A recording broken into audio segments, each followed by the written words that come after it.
Watch and burn. Hey everybody. So tonight I want to discuss Rush's 1982 album, and that is Signals.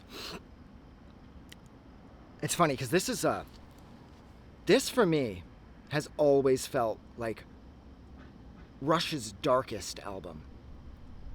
Now, as far as it being their darkest album from their entire discography, I don't know if it fits that. Well, actually, no, I'm thinking of everything from Hemispheres through Test for Echo and Presto, and this just might be their darkest album. I mean, Grace Under Pressure was fairly dark too because of the fact that it was made during sort of the height of the Cold War in the 80s when the threat of nuclear war seemed all too real. But that makes more sense because Grace Under Pressure was dealing with the seriousness that is nuclear annihilation. The heaviness is implied and it's sort of justified as well. But this record comes off as darker. This record,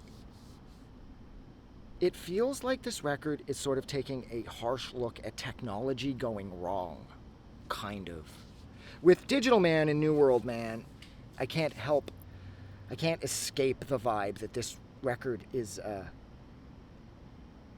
a negative look at human advancement, I suppose. Even, I could make that argument, not just from those two tracks, too. This whole record, like if you look at Subdivisions, which was like the radio hit from this album, I mean, it's about the importance of fitting in and how you need to adhere to these societal norms in order to get by. You got to be cool at school. You got to be cool in the back of a car with a chick. You've always got to be thinking about what everybody else thinks about you. And you always have to be sort of hitting every mark that they want you to hit, because otherwise, the girl won't have sex with you, or you won't have any friends, or, if you don't buy the cool clothes and you're not eating the cool food. Like, what's cool food, right? But it's true, you're not eating a bag of Doritos and you're not wearing Nike. You may be lonely, is the overall message. Now, of course, they're not focusing that heavily on the more the corporate side of things. The guys in the band couldn't give a fuck if you're eating Doritos or not. But the point is, if you don't adhere, you will be left behind. And that's kind of the vibe of the whole record. What else is on here that I absolutely love? Subdivisions, Digital Man, New World Man.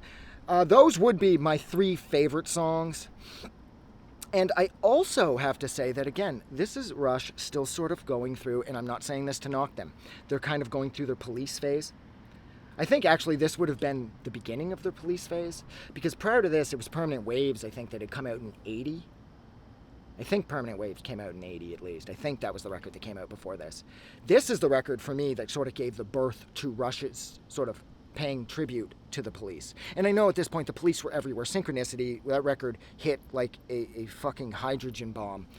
And everybody in the world was so influenced by them. And I would say this record, as well as Moving Pictures. Moving Pictures came out before this, because this came out in 82, and then Moving Pictures came out in 81. Then Permanent Waves came out in 80. So no, Moving Pictures came before this, and Moving Pictures is very Police-like. Vital Signs is so Police. I will say something here, though. I always felt that Rush did the Police better than the Police. Yeah, I know and the Police are a serious band. Stuart Copeland alone, I think he is it's funny because the Police have one of the best drummers of all time, and Rush has quite possibly the best drummer of all time. So I think it's very cool that one band was influencing the other. But I gotta say, I prefer Rush's take on the Police's sound more than I do the Police's take on the Police's sound. Jesus, I didn't fuck that up either. It's like, I found the Police to be sort of thin sounding, but Rush, because of Lee's bass, it had more presence, and it seemed to sort of eat up more space, and it just felt like I was surrounded or sort of circumferenced fully by the music, whereas with the Police's take on the Police's sound, it felt kind of thin. Maybe it's just me, obviously. I mean, there's a lot of people out there who love the Police who think Rush was just copying the Police, but I feel like, yes, they were, because how could you not? Because the Police were so big. But Rush did a better job.